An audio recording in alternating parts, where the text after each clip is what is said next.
ndeko nzamba sali nini te omutima komona.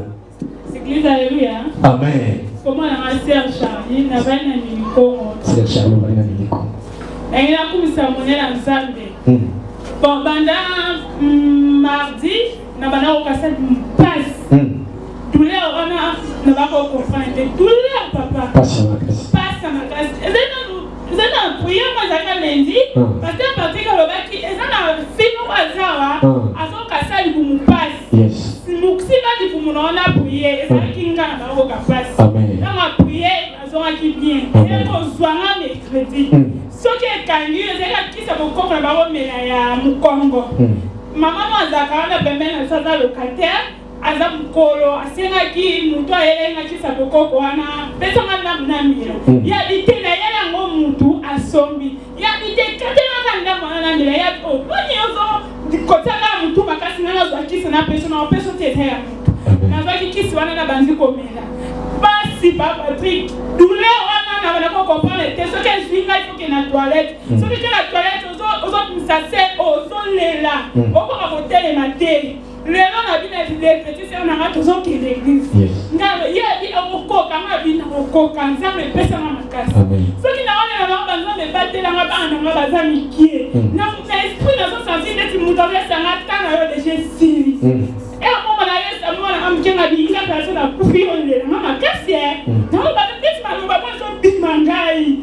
Na lodi na baba ya nzembo mo bilisika ya famo ba fongo ya ngalo na nzambe ya mbanga. Na so ya baba na so bina. Ngabi afana na kumkolo baba moya liwa kat na ngai. Quand bimile le loto so ke biso comme na suka ya veni na santune na kweya.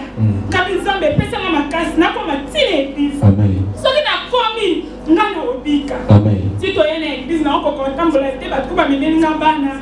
Na koti ba tie priya ba bito tele na ko kate. Ngabi so na tele po na soni na ko kweya na fanda kana sa priya ba fanda.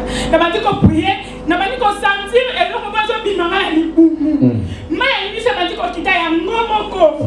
Donc pasteur alobi mutu nyasa avanda tele na sentir force moi ya inga na tele. Na tele c'est bumu na ki douleur du soutien. Amen. Douleur ngwekei na fini ni bumu. Exalté. Yes. On se met la Yesu na boko makasi. Aïe. La prière dans notre salle. Amen. Oh, mon salle n'a jamais à déclarer. Et la divinayo. Amen. Ce qu'on y a qui malade, n'a pas rassuré que l'objet que ça partage. Aujourd'hui, mangeons ton pépélé. Amen. Malade, il a étikali awa. On a tous une mouton et c'est qu'il faut bélater. Amen, amen, amen. D'abord, il y a un chef avec quoi il passe. Dans le ventre passe. Pourquoi il ça va monter?